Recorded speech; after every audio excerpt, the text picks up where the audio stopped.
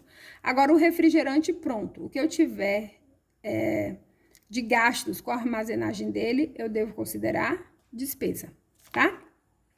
Então, aí eu tenho a produção contínua versus a produção por ordem. O que é a produção contínua? Aquela que eu vou produzindo ali, independente se meu cliente vai comprar, se não vai, eu tenho um processo ali que eu vou produzir o mês inteiro e eu vou produzindo, tá?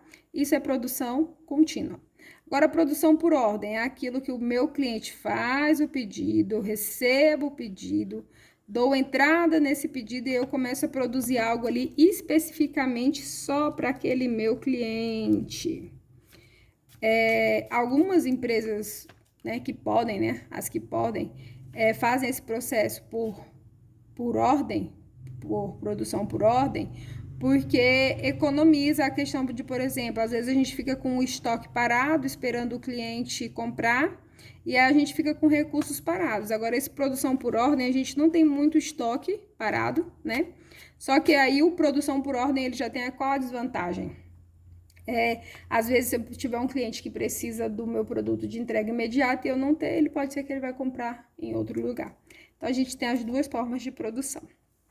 E a gente tem, como dito, o coproduto, o subproduto e a sucata. A sucata, como todo mundo já sabe, é aquele produto, às vezes, que sobra, ele até mesmo, questão de produção de muitas coisas de metais, ele sobra sempre uma sucata, um resto, né? Aquela sucata ali, o que é característico, bem característico de sucata, é algo que sobre e que tem um valor muito irrisório, muito insignificante perante o valor do bem que realmente está sendo produzido ali, construído ali no estoque, tá? Então, um valor muito insignificante, ou como dá pra gente ter noção, né? Algo que seja mesmo menosprezível, dá pra gente considerar como sucata.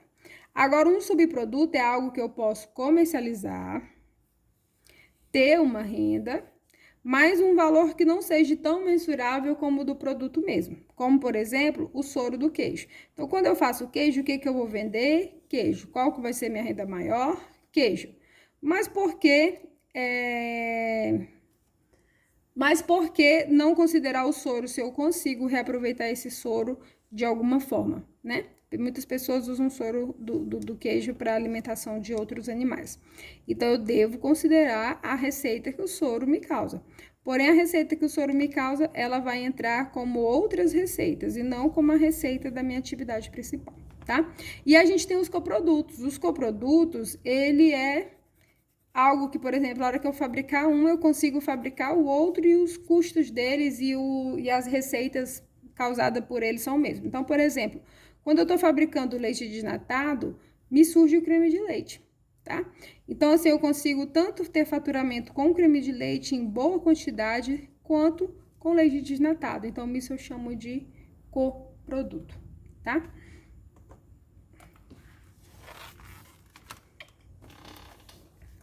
Eu coloquei aqui um baita nome, impairment. O impairment é aquele teste de recuperabilidade que a gente viu lá nos ativos imobilizados, né? Porém, produtos do estoque, eles não sofrem, entendeu? Estoque não sofre perda por redução ao valor recuperável de ativo. Então, ele não sofre o teste de recuperabilidade. Mas entre o valor de custo e o valor realizável, dos dois, o menor. Então, aqui a gente reconhece um ajuste quando a gente está calculando desta forma, né? Então, a gente vai falar mais na frente sobre isso aqui novamente. Então, eu preciso saber que esse ajuste aqui entre o valor de custo e o valor realizável líquido, ele é muito parecido com o impairment. Por quê? Porque o valor realizável líquido é o que eu tenho no mercado, menos as despesas de venda, né? E aí, entre ele e o custo, eu escolho dos dois o menor para contabilizar o meu estoque. Então, eu posso estar reconhecendo uma perda aqui de um para outro. E isso se assemelha muito ao teste de recuperabilidade, tá? Então, vamos falar de custo como empréstimo, né? Tá lá no nosso mapinha, lá no custo, uma das primeiras coisas lá é o empréstimo. O que ocorre? Eu posso fazer uma compra de mercadoria no valor de 100 mil. Porém, por eu comprar a prazo, eu vou estar pagando juros de 10 mil. O meu estoque, ele não pode ficar como 110 mil. Por quê? Porque a mercadoria mesmo só vale 10 mil. Então, assim como quando a gente falou no valor de financiamento lá do ativo imobilizado, que a gente contabiliza sempre, né, pelo valor à vista, o estoque é a mesma coisa. Eu preciso saber o que é custo realmente da mercadoria e o que é juro porque eu estou comprando a prazo. Porque se às vezes um concorrente meu estiver comprando à vista, ele vai conseguir fornecer o produto com um preço mais em conta que o meu. Então eu preciso estar ciente de onde é que às vezes eu tenho que estar cobrando um preço mais caro para cobrir um juro de uma compra que eu fiz a prazo, no lugar de que realmente é um custo de mercadoria, né? Então não é um custo de mercadoria, são juros, despesas financeiras. Então, a contabilização ficaria assim, um débito no meu estoque, conta do ativo, a 100 mil, tá? E juros a apropriar, conta retificadora de passivo, 10 mil, a débito também. Em contrapartida com o crédito fornecedor, conta de passivo, 110 mil. Fiz um esqueminha aqui de um balanço, para vocês terem noção, ó. No ativo, no estoque, ficaria 100 mil. No passivo, ficaria fornecedor, 110 mil, né? E a conta retificadora de 10 mil. Então, note que vai ficar 100 a 100, porque a conta retificadora aqui vai estar diminuindo 10 mil desse valor de 110. Então, ficou 100, 100. Ok, partida dobrada? Ok, partida dobrada. Aí, o que eu preciso entender? Que ao fim de cada mês, eu vou fazer a apropriação dos juros, que aí eu vou considerar uma despesa financeira. Por que eu faço esses juros apropriar? Porque se eu comprei, vamos pôr aqui que eu comprei essa mercadoria parcelada em 10 vezes, tá? 10 vezes eu comprei aqui, eu vou pagar para o meu fornecedor em 10 vezes. Eu não posso jogar esse juro aqui todo em uma despesa em um único mês, porque vai ficar errado. Eu vou ver, um mês eu vou ter um custo muito alto e nos outros meses eu não vou ter um custo alto e aí eu não vou saber o que está acontecendo com a minha empresa. Então, eu coloco os juros a apropriar, que é uma conta retificadora de passivo, tá? Vocês vão ver muitos juros a apropriar naquelas contas de balanço, que a gente precisa saber que juros a apropriar é uma conta retificadora, a gente falou isso nas nossas aulas, né? Então, a conta retificadora de passivo é justamente isso, é porque aí agora eu vou fazer a contrapartida com ela na minha DRE ao final de cada mês e reconhecer a despesa mês a mês, para que eu não faça algo que sobrecarregue a minha DRE e me passe uma impressão errada, que no mês eu tive mais custo do que no outro mês. Então, aí no fim do mês eu vou ter uma despesa financeira, conta de DRE, tá? Se a DRE é despesa, aumentar débito, R$1.000. E vou fazer uma contrapartida a crédito aqui, ó, de R$1.000, em juros a apropriar, que é essa conta aqui, ó. Tá vendo esses 10 mil aqui? Só joguei ele aqui no razonete, ó. A débito, tá vendo que ele é débito, débito, débito no balanço. Débito aqui no formato, né? Débito aqui no balanço e débito aqui no razonete, ó. R$10.000. Então, quando eu reconhecer a débito R$1.000 de despesa financeira no mês, eu vou reconhecer a crédito R$1.000 em juros a apropriar. Então, aqui não vai ser mais 10 agora, aqui vai ser só 9.000, né? Vou esperar o próximo mês. E a minha conta juros a apropriar também, aqui vai ficar 9.000 no caso. Aqui, isso é a mesma coisa que isso, né? Só que aqui tem balanço e aqui tá no razonete, mas é a mesma coisa. E a minha despesa financeira aqui vai ficar 1.000, tá vendo? E essa despesa financeira, ela vai existir a 1.000 no outro mês, a 1.000 no outro mês, até que eu consiga que os 10 mil esteja aqui. Aí a minha conta juros a apropriar vai estar zerada, certo? E a minha despesa financeira vai estar com R$10.000. E aí foram ao final de 10 meses, certo? Também já vou ter pago o meu fornecedor, não vai ter mais nada aqui. Eu vou ter uma despesa de R$10.000, uma despesa financeira ao final dos 10 meses. E a minha conta juros a apropriar para este fornecedor aqui vai estar zerada também, tá? Então, isso é o custo de empréstimo, isso é uma contabilização de estoque quando eu compro a prazo ou fazendo um empréstimo em que tenha juros, né? Eles falam que o CPC 16 é um dos CPCs mais curtos, mas eu achei tanto detalhe, foi um dos meus resumos mais longos. Então, vamos aqui em ajustes por perdas prováveis, né? Que é o que eu falei. Aqui seria muito parecido com o teste de recuperabilidade, tá? Mas o nome é esse, ajustes por perdas prováveis. Então, vamos supor aqui que eu comprei uma mercadoria com custo de 10 mil reais, ela tá lá no meu estoque, né? Mas aí eu verifico que o valor realizável líquido dessa mercadoria é apenas 8 mil reais. Então, eu preciso reconhecer uma perda de 2 mil. Então, despesa com perda de estoque, uma conta de DRE, em contrapartida com a conta retificadora, né, de ativo, conta retificadora de ativo, ajustes por perdas prováveis. Então, eu debito uma conta, despesa, DRE, aumentar débito, né? E uma conta retificadora de ativo, se ativo aumentar débito, então uma conta retificadora de ativo vai aumentar crédito, débito e crédito. E no meu balanço ficaria assim, olha, enquanto eu tenho a débito e estoque de mercadoria 10 mil, eu teria um crédito ao ajuste por perdas prováveis de 2 mil, ok? Tranquilão, né? Não, já que a gente já veio do teste de recuperabilidade do imobilizado, não dá trabalho isso. Então, vamos aqui para uma contabilização de uma compra. Tá, o celular, não lembrei que esse celular estava acabando a bateria, tá um fiozinho me incomodando aqui agora, mas vamos com tudo terminar esse vídeo. Contabilização de uma compra. Matéria-prima de 10 mil reais. ICMS de 18% por dentro, IPI de 10% por fora. Então, aí eu debito, né, o meu estoque no valor de 8.200. Debito ICMS a recuperar por 1.800. Perceba que aqui vai dar a soma de 10 mil, que é o que eu falei que é o custo da mercadoria. Então, por isso que a gente fala que o ICMS é por dentro. E o IPI a recuperar de 1.000.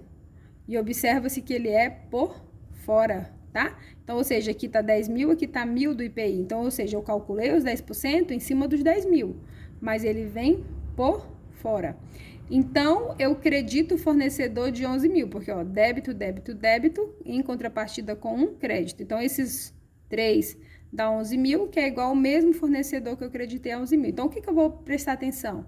A minha mercadoria custa 10 mil, mas a minha nota fiscal, por causa do IPI, que é por fora do valor da mercadoria, ela vai custar 11 mil, que é justamente o valor que eu tenho que creditar para fornecedor para eu pagar. Então, aqui em estoque de matéria-prima, estoque de matéria-prima, debitei 8.200. No ICMS a recuperar, que é um direito, 1.800. Esses dois fechou o valor de 10 mil, que é o meu valor de mercadoria. O IPI a recuperar de 1.000, e aí com débito, débito, débito, eu consegui fazer um crédito de igual valor no fornecedor de 11 mil. Tá? Matando a partida dobrada. Preciso lembrar que só existe IPI a recuperar em compra de matéria-prima, uma indústria comprando de outra indústria. Tá? Preciso lembrar disso fielmente. O IPI, ele não é um imposto normalmente recuperável. Porém, se é uma indústria comprando de outra indústria, ele vai ser recuperável. Por quê? Porque se eu sou indústria, a hora que eu for vender, eu vou pagar IPI. E aí, se eu pagar na compra e pagar na venda, vou estar pagando 2 vezes. Então, por isso que somente indústria, comprando de outra indústria, tem direito a recuperar o IPI.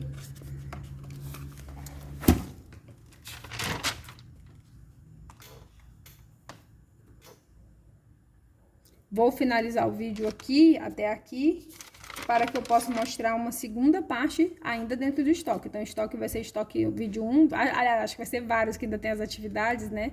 Mas vamos lá, encerrando 1.